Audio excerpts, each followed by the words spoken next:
दोस्तों, Brajesh Chandra learning channel में आपका स्वागत है। दोस्तों, विश्व भूगोल पर मैं अपनी अगली प्रस्तुति के साथ आपके समक्ष उपस्थित हूँ। प्रस्तुत वीडियो में हम लोग शीतोष्ण कटिबंधीय चक्रवात अर्थात टेम्परेट साइक्लोन और एक्स्ट्रा ट्रॉपिकल साइक्लोन पर चर्चा करेंगे। दोस्तों, सिविल सर्विसेज की परीक्षाओं के दृष्टिकोण से यह टॉपिक अत्यंत महत्वपूर्ण है और इससे संबंधित प्रश्न पूछे जाते हैं। तो आइए इसे देखते हैं। दोस्तों, सबसे पहले हम लोग शीतोष्ण कटिबंधीय चक्रवातों से जो प्रश्न परीक्षाओं में पूछे जाते हैं उस पर एक नज़र डालते हैं। तो शीतोष्ण कटिबंधीय चक्रवातों की प्रमुख विशेषताओं से संबंधित प्रश्न पूछे जाते हैं। इसके अंतर्गत आकृति, उनका विस्तार, उनकी गति, उनके उत्पत्ति क्षेत्र, गमन के मार्ग, शीतोष्ण कटिबंधीय चक्रवातों की संरचना, शीतोष्ण कटिबंधीय चक्रवातों के भाग, वायु प्रणाली, शीतोष्ण कटिबंधीय चक्रवातों में मौसम तथा वर्षा से संबंधित प्रश्न होते हैं। जो दूसरे प्रकार के प्रश्न पूछे जाते हैं उसके अंतर्गत शीतोष्ण कटिबंधीय चक्रवातों की उत्पत्ति के सिद्धांत से संबंधित प्रश्न पूछा जाता है और इसके अंतर्गत विशेष रूप से ध्रुवीय वाताग्र सिद्धांत से संबंधित प्रश्न होते हैं। तो प्रस्तुत वीडियो में हम लोग शीतोष्ण कटिबंधीय चक्रवातों से की जो विशेषताएं हैं उन्हें देखेंगे और शीतोष्ण कटिबंधीय चक्रवातों के उत्पत्ति के सिद्धांत जो ध्रुवीय वाताग्र सिद्धांत है इसकी चर्चा अलग से एक वीडियो में की जाएगी। तो आइए इसे देखते हैं। सबसे पहले हम लोग चक्रवात अर्थात साइक्लोन होते क्या हैं और इनकी विशेषताएं क्या होती हैं इस पर एक नज़र डालते हैं ताकि इस विषय को समझने में आसानी हो। वैसे इस तथ्य से आप भलीभांति परिचित हैं। बहरहाल एक ऐसा वायु विक्षोभ जिसके केंद्र में निम्न वायुदाब और बाहर की ओर लगभग वृत्ताकार रूप में उत्तरोत्तर उच्च वायुदाब पाया जाता है चक्रवात कहलाते हैं। तो एक चक्रवात की यह एक सामान्य परिभाषा है। अतः एक चक्रवात में क्षैतिज रूप में परिधि से केंद्र की ओर हवाएं चलती हैं, क्योंकि केंद्र में निम्न वायुदाब का क्षेत्र होता है और बाहर की ओर उच्च वायुदाब होता है। तो उच्च वायुदाब से निम्न वायुदाब की ओर हवाएं चलती हैं क्षैतिज रूप में। परंतु पृथ्वी के कॉरियोलिस बल तथा रगड़ के कारण हवाएं सीधे केंद्र पर न पहुंच करके समदाब रेखाओं को 20 डिग्री से 40 डिग्री के न्यून कोण पर काटते हुए चलती हैं समदाब रेखाओं को। आगे बढ़ें। जो चक्रवात की क्षैतिज पवन प्रवाह प्रणाली होती है, तो उत्तरी गोलार्ध में एक चक्रवात की क्षैतिज पवन प्रवाह प्रणाली जो होती है वह घड़ी की सुइयों के विपरीत अर्थात वामावर्त दिशा में होती है, जबकि दक्षिणी गोलार्ध में इनकी दिशा इसके विपरीत अर्थात दक्षिणावर्त होती है। इस चित्र में उत्तरी गोलार्ध में एक चक्रवात की क्षैतिज पवन प्रवाह प्रणाली को दिखाया गया है जो घड़ी की सुइयों के विपरीत दिशा में होती है और दक्षिणी गोलार्ध में ठीक इसके विपरीत अर्थात दक्षिणावर्त दिशा में घड़ी की सुइयों की दिशा में क्षैतिज पवन प्रवाह प्रणाली जो है सो चक्रवातों की होती है। आगे बढ़ें।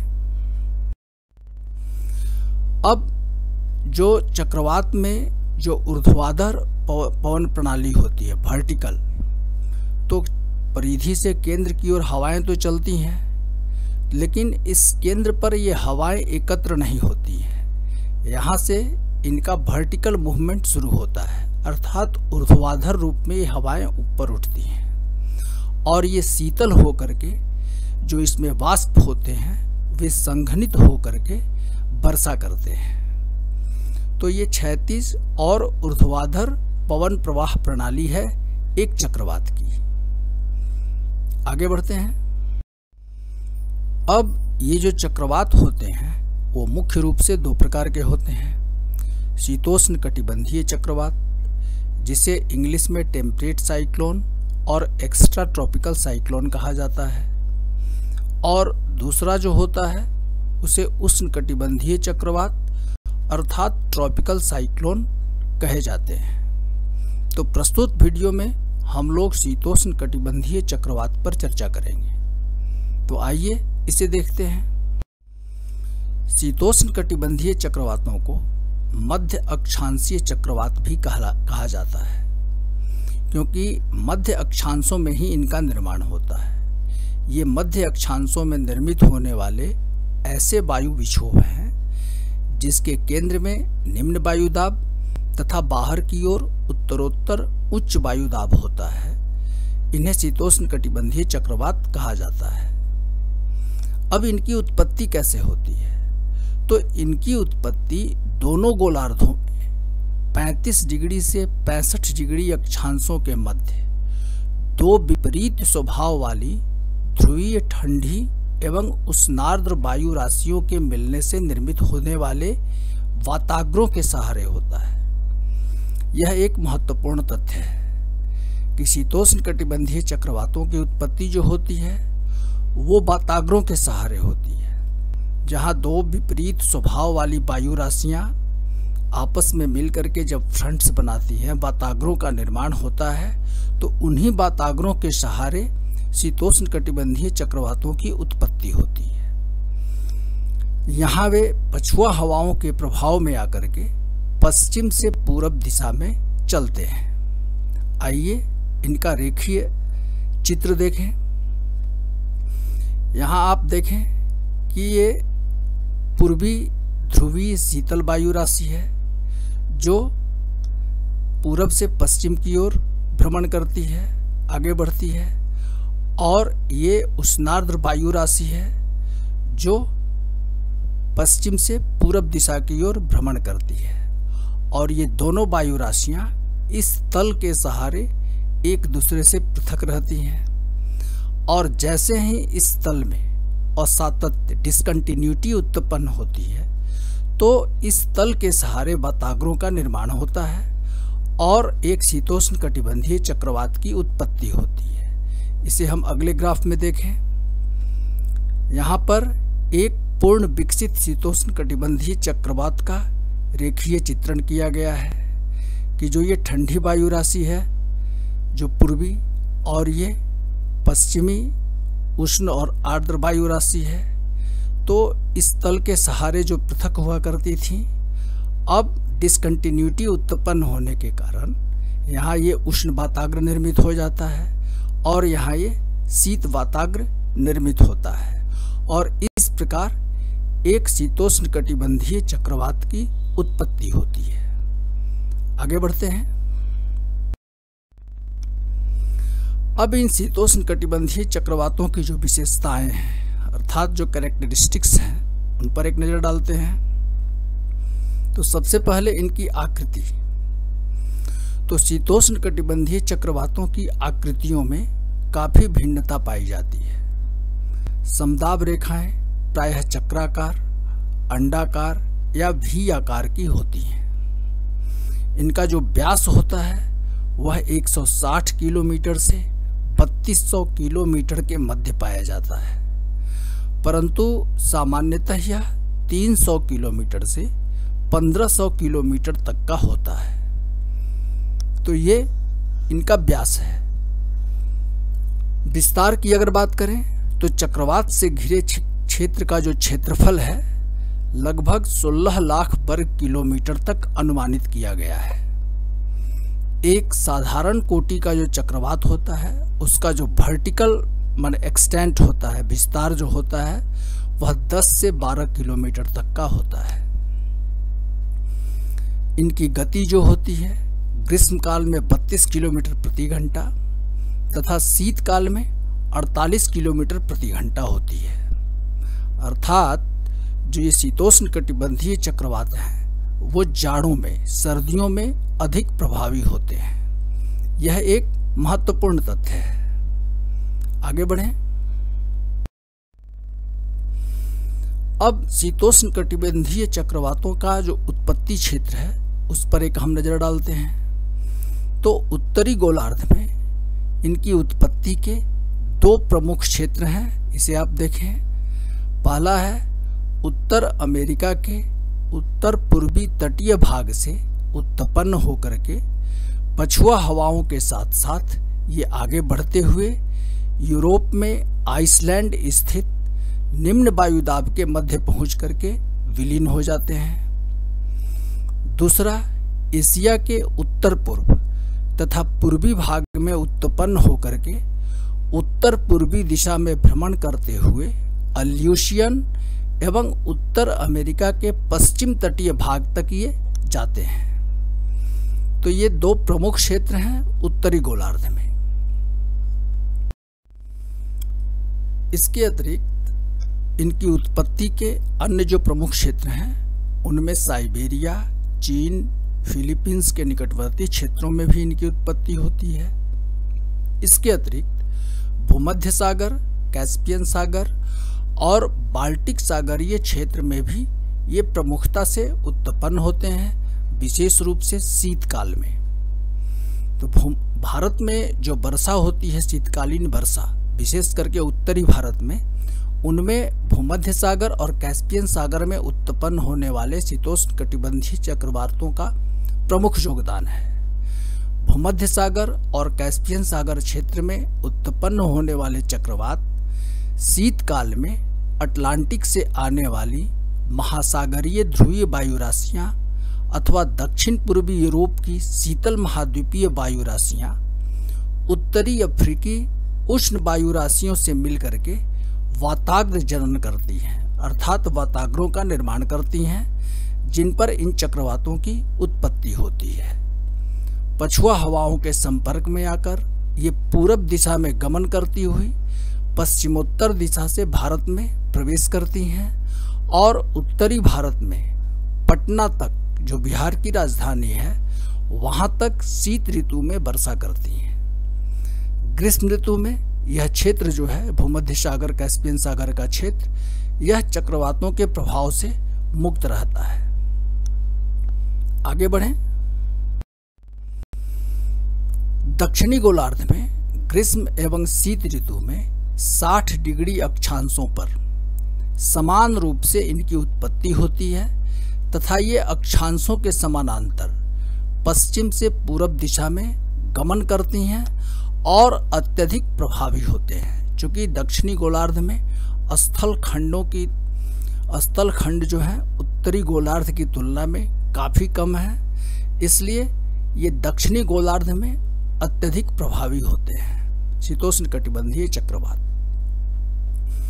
अब इनके भ्रमण करने का मार्ग क्या है, इस पर एक नजर डालते हैं। तो सामान्यतः यह पछुआ पवनों के साथ, पछुआ हवाओं के साथ पश्चिम से पूरब दिशा की ओर गमन करते हैं। फिर भी इनका कोई निश्चित मार्ग नहीं होता है, इसलिए इनके मार्ग को मेखलाओं में प्रदर्शित किया जाता है, जिसे झंझा पथ कहा जाता है। सूर्य के उत्तरायण एवं दक्षिणायन होने के साथ इनका मार्ग भी जो है क्रमशः उत्तर एवं दक्षिण की ओर खिसक जाता है। आगे बढ़ें। अब उत्तरी अमेरिका में इनके 3 प्रमुख मार्ग हैं, इस पर एक नजर डालिए। तो पहला, कनाडा तथा यूएसए की सीमा से लगा हुआ पूरब जाने वाला मार्ग। दूसरा, कनाडा के पश्चिम अथवा उत्तरी प्रशांत महासागर से दक्षिण पूरब की ओर मुड़ करके मिसिसिपी नदी घाटी होते हुए ग्रेट लेक्स, न्यू इंग्लैंड तथा सेंट लॉरेंस नदी घाटी तक का मार्ग। और तीसरा, यूएसए के दक्षिण पश्चिमी भाग से न्यू इंग्लैंड तक जाने वाला मार्ग। इसके अतिरिक्त इस महाद्वीप के कुछ चक्रवात अटलांटिक महासागर पर से होते हुए यूरोप तक भी पहुंचते हैं। उत्तरी प्रशांत महासागर पर उत्पन्न अनेक चक्रवात उत्तरी अमेरिका स्थित रॉकी उच्च पर्वत श्रेणियों को पार कर जाते हैं। यूरोप में बाल्टिक सागर क्षेत्र में अधिक संख्या में चक्रवातों की उत्पत्ति होती है। भूमध्य सागर में उत्पन्न होने वाले चक्रवातों में से कुछ भूतपूर्व यूएसएसआर तक तथा कुछ मध्य पूर्व के देशों को पार करते हुए भारत के पश्चिमोत्तर भाग में भी पहुंचते हैं। इसकी चर्चा हम लोगों ने पहले कर लिया है। अब विश्व मानचित्र पर शीतोष्ण कटिबंधीय चक्रवातों की उत्पत्ति का क्षेत्र और इनके भ्रमण का मार्ग यहाँ दर्शाया गया है। इसे आप ध्यान से देख लें और परीक्षाओं में यदि प्रश्न पूछे जाते हैं तो उसके आधार पर आप इनका अंकन कर सकते हैं। ये उत्तरी गोलार्ध में और ये दक्षिणी गोलार्ध में। आगे बढ़ें। अब शीतोष्ण कटिबंधीय चक्रवातों की संरचना कैसी होती है? तो जैसा कि हम लोगों ने देखा कि शीतोष्ण कटिबंधीय चक्रवातों की उत्पत्ति दो विपरीत स्वभाव वाली वायु राशियों के मिलने से उत्पन्न होने वाले वाताग्रों के सहारे होता है। अतः चक्रवात में विभिन्न भागों का निर्माण होता है। शीतोष्ण कटिबंधीय चक्रवात में पूरब से पश्चिम की ओर क्रमशः उष्ण वाताग्र, उष्ण वृतांश, शीत वाताग्र और शीत वृतांश का निर्माण होता है। अतः चक्रवात के विभिन्न भागों की वायु राशियों में तापमान संबंधी विविधता पाई जाती है। अतः जिस स्थान पर चक्रवात का आगमन होता है वहां मौसम संबंधी तत्वों में भी परिवर्तन प्रारंभ हो जाते हैं। इस चित्र में, इस रेखा चित्र में एक पूर्ण विकसित शीतोष्ण कटिबंधीय चक्रवात को दर्शाया गया है। इसे आप ध्यान से देखें कि यहाँ ये पूरब से पश्चिम की ओर सबसे पहले ये उष्ण वाताग्र है, उसके बाद उष्ण वृतांश होता है जिसमें उष्ण हवाएं होती हैं, उष्ण और आर्द्र। उसके बाद शीत वाताग्र होता है और शीत वाताग्र के पीछे उस शीत वृतांश होता है। यहाँ मतलब शीतल हवाएं होती हैं। तो जब किसी क्षेत्र में चक्रवात का आगमन होता है तो सबसे पहले उष्ण वाताग्र का वहाँ पहुँचता है, उसके बाद उष्ण वृतांश होता है, उसके बाद शीत वाताग्र पहुँचता है और अंत में शीत वृतांश पहुँचता है। और इसके अनुसार जो इन हवाओं में जो तापमान संबंधी भिन्नताएं हैं उसके आधार पर उस क्षेत्र का मौसम जो है सो परिवर्तित होता है, जिसे हम आगे देखेंगे। अब हम लोग शीतोष्ण कटिबंधीय चक्रवातों की वायु प्रणाली पर एक नजर डालते हैं। तो इनकी क्षैतिज और ऊर्ध्वाधर जो वायु प्रणाली होती है वह सामान्य चक्रवात की भांति ही होती है। चूंकि इसके केंद्र में भी निम्न वायुदाब होता है और बाहर की ओर उत्तरोत्तर उच्च वायुदाब पाया जाता है, इसलिए परिधि से केंद्र की ओर हवाएं चलती हैं और पृथ्वी के कॉरियोलिस बल के कारण ये हवाएं सीधे केंद्र की ओर नहीं पहुंच करके समदाब रेखाओं को 20 डिग्री से 40 डिग्री के न्यून कोण पर काटते हुए चलती हैं। इसी प्रकार इनकी दिशा भी उत्तरी गोलार्ध में घड़ी की सुइयों के विपरीत दिशा में होती हैं, अर्थात वामावर्त दिशा में होती हैं, जबकि दक्षिणी गोलार्ध में ये दक्षिणावर्त होती हैं, घड़ी की सुइयों के अनुकूल दिशा में होती हैं। और केंद्र पर जो वायु पहुंचती है परिधि से केंद्र की तरफ, वह केंद्र पर एकत्र नहीं होती है और वर्टिकल उनका मूवमेंट शुरू हो जाता है या ऊपर की ओर उठती हैं। और इस प्रकार केंद्र पर जो है निम्न वायुदाब बना रहता है और चक्रवात इसके कारण कई दिनों तक बना रहता है। अब चूंकि शीतोष्ण कटिबंधीय चक्रवात की उत्पत्ति दो विपरीत स्वभाव वाली वायु राशियों के अभिसरण के कारण होता है, अतः चक्रवात के विभिन्न भागों में वायु की दिशा जो होती है और उनका जो स्वभाव होता है उसमें अंतर पाया जाता है। यह महत्वपूर्ण तथ्य है शीतोष्ण कटिबंधीय चक्रवातों के संदर्भ में। इसे देखिए तो उष्ण कटिबंधीय या उपोष्ण कटिबंधीय उत्पत्ति वाली जो उष्णार्द्र वायु होती है उसकी दिशा जो है सो पश्चिमी होती है, जैसा कि हम लोगों ने पहले चर्चा किया, तथा ध्रुवीय उत्पत्ति वाली जो ठंडी वायु राशि होती है उसकी दिशा पूर्वी होती है। तो इन दोनों वायु राशियों के मिलने से उष्ण वाताग्र, उष्ण वृतांश, शीत वाताग्र और शीत वृतांश का निर्माण होता है। इसको भी हम लोग पहले देखा। तो उष्ण वाताग्र के पहले चक्रवात के अग्रभाग में पूर्वी हवा होती है जो ठंडी होती है। उष्ण वाताग्र के आने पर वायु की दिशा दक्षिणी तथा दक्षिणी पश्चिमी हो जाती है और यह जो है उष्ण होती है। शीत वाताग्र के आने पर वायु की दिशा उत्तर पश्चिमी तथा उत्तरी हो जाती है और दक्षिणी गोलार्ध में जो वायु की दिशा होती है वो ठीक इसके विपरीत होती है। इसे इस ग्राफ से हम लोग समझेंगे। जैसे चक्रवात का जो आगे का भाग है, यहाँ वायु की दिशा पूर्वी है। जब उष्ण वाताग्र का क्षेत्र आता है, उष्ण वाताग्र आता है, तो यहाँ वायु की दिशा दक्षिण पश्चिमी से दक्षिणी होने लगती है। जब शीत वाताग्र आता है तो वायु की दिशा उत्तर पश्चिमी से उत्तरी हो जाती है। तो वायु की दिशा के माने एक शीतोष्ण कटिबंधीय चक्रवात के विभिन्न भागों में वायु की दिशा में काफी अंतर पाया जाता है। इसे आप इस ग्राफ के माध्यम से समझ सकते हैं। आगे बढ़ते हैं। अब शीतोष्ण कटिबंधीय चक्रवात कितने प्रकार के होते हैं?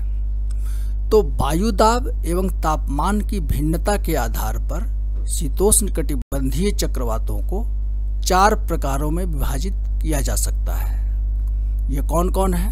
पहला है अयनवर्ती गर्त चक्र अर्थात ट्रॉपिकल डिप्रेशन।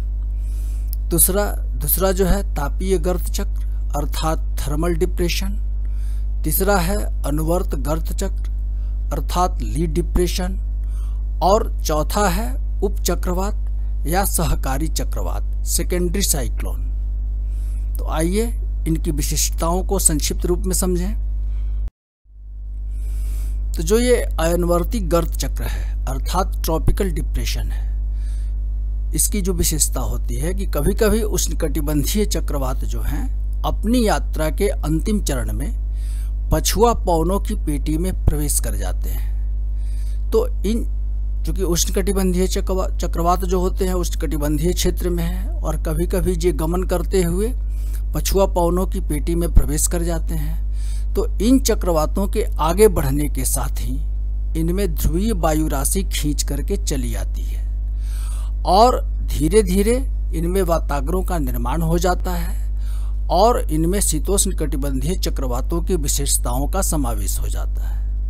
तो जो ये अयनवर्ती गर्त चक्र है अर्थात ट्रॉपिकल डिप्रेशन है, तो उष्ण कटिबंधीय चक्रवातों के पछुआ पवन की पेटी में प्रवेश करने पर ध्रुवीय ठंडी वायु राशियों के मिलने से वाताग्रों का निर्माण हो जाने के कारण वे शीतोष्ण कटिबंधीय चक्रवातों में परिवर्तित हो जाते हैं। तो इन्हें अयनवर्ती गर्त चक्र कहा जाता है। अब तापीय गर्त चक्र को देखें, थर्मल डिप्रेशन।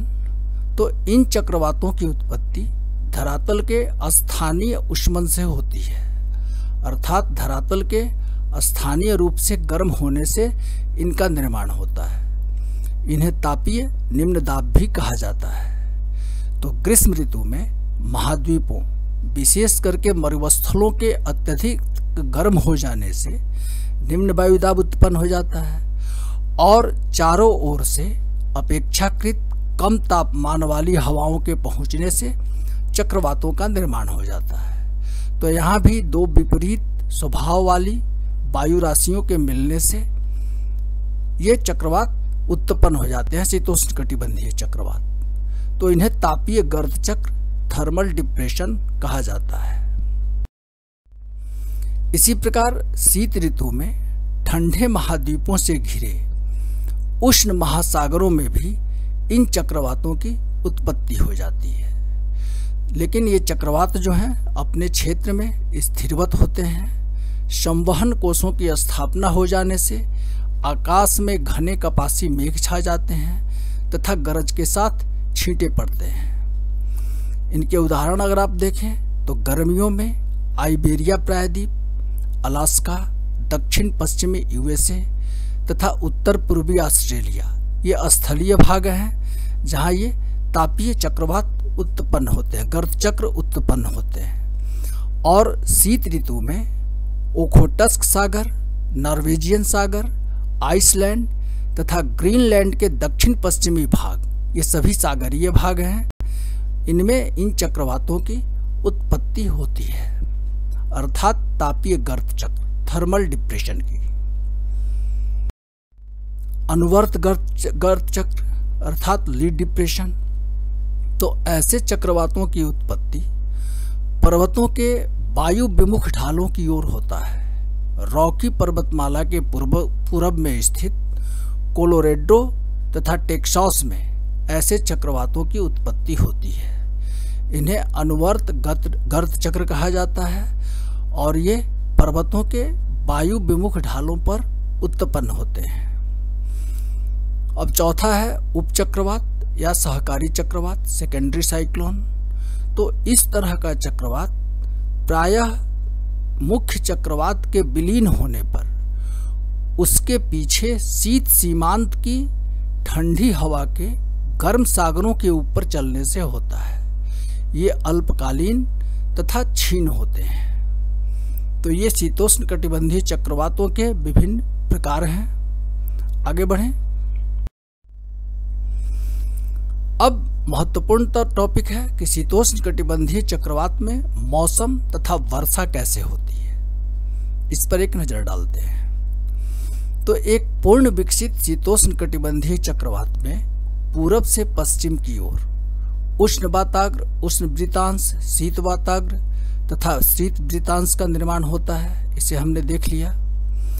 किसी क्षेत्र से चक्रवात के गुजरते समय इन विभिन्न भागों में मौसम बदलने का आभास होता है। तो आइए देखें कि इस शीतोष्ण कटिबंधीय चक्रवात के विभिन्न भागों में मौसम कैसा होता है और वर्षा कैसी होती है। तो सबसे पहले चक्रवात का जब आगमन होता है तो पश्चिमी दिशा से आने वाला चक्रवात जब करीब आने लगता है तब वायु का वेग मंद पड़ जाता है, वायु दाब गिरने लगता है तथा चंद्रमा एवं सूर्य के चारों ओर पक्षाभ स्तरीय मेघों के कारण प्रभामंडल हॉलो बनने लगता है। बादलों की ऊंचाई कम होने लगती है तथा वे काले होने लगते हैं। जब चक्रवात का आगमन होता है तो मौसमी संबंधी ये प्रभाव है।